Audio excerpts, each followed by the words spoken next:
Puntahan naman natin ang pinakahuling update sa mga pagbaha at landslide sa Davao. Ating alamin kasama si Director Edgar Posadas, ang tagapagsalita ng Office of Civil Defense or NDRRMC. Director Posadas, magandang tanghali po. Magandang tanghali, ma'am. Mas magandang tanghali po sa lahat na nanonood at nakikinig sa inyong programa. Nakakalungkot nga po itong nangyaring mga pagbaha at landslide, no? Nakita namin sa balita nitong mga nakaraang araw. Sa inyo pong monitoring, ilang individual o pamilya na po ang apektado ng matinding pagbaha at landslide dyan po sa Davao region? At ano po ang pinakahuling datos sa mga casualties? Opo. Isa, ito yung data, no? This is the combined number po for Regions 11 and Caraga, no? Ngayon po, we have a total of 152,600 plus affected families for 670,000 plus individuals po ito in 388 barangays. At out of the 152,000 families po, 8,590 were accommodated po sa ating mga evacuation centers or translating to 32,116 individuals. Meron din po tayo, ma'am, na i-preemptively evacuate. Around 4,400 po ito. And meron po tayong, bumaba na po yung ating evacuation centers. Kahapon po, this number 84. Ngayon po, 50 na lang.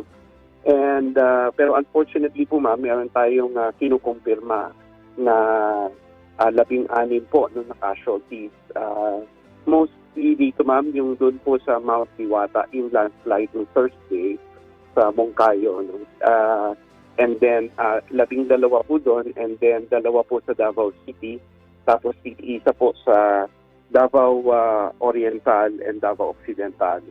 And we have 5 injuries po na na-report. And wala po tayong meeting sa ngayon, Yusek. We have an initial estimate po sa damages to agriculture. Mabot po tayo ng 82 million. Pero posible pa po itong magbago dahil yun nga po, with the improvement in the weather, nakakalabas na po yung mga nagkakandak ng rapid assessment. And these are LGU-led, ma'am, to include yung mga rescues. Pero just to make sure, Yusek, na our efforts are at par, no? We elevated po yung ating alert status for our Emergency Operations Center sa OCD Caraga and OCD Region 11 sa blue alert po, meaning may dagdag pong mga tao na nag-augment to include our uniform services, and that is complemented po by our blue alert status din dito sa Camp Aguinaldo. Yes. Yes, Director Posadas, so ano po ngayon ang lagay ng panahon sa mga lugar na inyong nabanggit? Ang sabi naman po, improving, Yusek, pero may panaka-naka pa rin pong mga pag-ulan, lalo na po kahapon, that was the latest report. Pero better po than what we had last week, sir, nung talagang bumuhos po, no, yung because of the shear line, bumuhos po yung ulan, and yun nga po, that caused flooding, and yun po yung landslide doon sa municipality ng Moncayo. Okay. Ilan po ngayon sa rehiyon ng Davao ang apektado ng pagbaha at landslide? No? Ano po mga lugar? At kamusta naman po ang supply ng kuryente at linya ng komunikasyon sa mga lugar na ito? Yung linya po ng komunikasyon, sir, wala naman po tayong reported na outages, no? No reported interruption po. Yung water po, USAC was 100% restored na po. Yung power po is 86% restored. Baka po ngayon, this was still the data as of this morning, pero baka po na-improve na ito, USAC. And yun nga po, nabanggit ko kanina yung combined affected families for both regions, 152,000 po, or 670 individuals. And yun nga po, we recorded around 13 po rain-induced landslides in both regions, sir. Pero sa ngayon po, medyo inaayos na po yan para ma-facilitate po natin yung normal na pagpasok po ng assistance or yun pong rin ng pagpatuloy po yung mga kalakalan para po hindi naman po malugmok yung mga kababayan natin doon. Okay, sa ngayon po, may mga lugar po ba na nasa ilalim na ng state of calamity? Opo, ma'am, as we speak po, we have 11 USEC na nagdeklara po ng state of calamity. 7 po ito sa Davao Region at 4 po sa Caraga. Okay. Tanong ko lang po, yung pong mga lugar kung saan meron po tayong mga casualties at yung mga iba nga dyan kasi meron pang trahedya at talagang meron po tayong mga fatalities, no? Ano po ba yun? Hindi po sila nakalikas? Hindi po ba sila nasabihan? O nasabihan sila at hindi sila nakaalis agad? Opo, it's more of the latter po, Isaac. Kasi nung kausap po natin yung ating regional director, si Director Dayan Hiram, ito po, Isaac, yung medyo malayong lugar ng malayong purok po dun sa Mount Hiwata. And ito po yung nung kasagsagan po siguro kasi po ganito usually kapag days on end yung mga pag-ulan po and medyo na-saturate po yung lugar and yun nga po biglang nangyari yung landslide.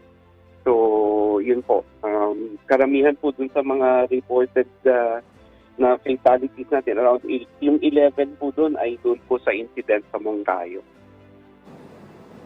Okay. So, Director Posadas, alam ko po na we are still in a disaster situation right now. Pero meron po ba kayong kahit quick assessment on infrastructure damages sa mga lugar na sinadanta ng malakas na pag-ulan at pagbaha sa Davao Region? Meron lang kami, Yusek, damages to houses pa lang po ang meron. Meron po tayong 20 totally damaged for both regions po ito, tsaka 142 partially damaged houses. At ito po ay being taken care of by the concerned municipalities. Ang maganda po dito, Yusek, kahit na po yung sa Moncayo, no, yung RD natin sa OCD 11, nag-extend po try to extend yung assistance. But sabi naman po ng lokal na pamahalaan, kaya pa nila. And so we are allowing them po to exercise that right. And yun nga po, hopefully po, may patuloy nila yon and even po yung search and retrieval operations was locally led po yun.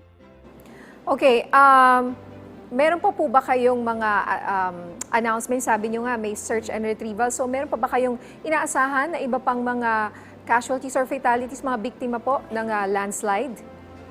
Sa ngayon, Yusek, wala po tayong missing persons ngayon. We have 5 injured pero wala po tayong missing persons reported. Okay. Sa ngayon, ano po ang assistance na natatanggap ng ating mga kababayan mula po sa pamahalaan? Patuloy po yung Yusek, kasi kung mapapansin po ninyo, these are the same regions po na tinutulungan din natin, tinututukan natin since late last year.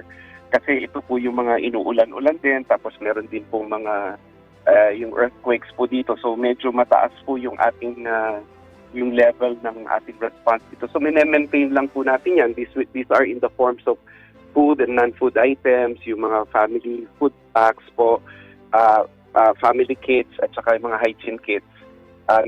This is being undertaken po primarily by the DSWD at yung lokal na pamahalaan, and then nakasuporta din po dyan kung kinakailangan ng Office of Civil Defense, particularly yung ating pong regional officer sa Davao City at saka sa Butuan.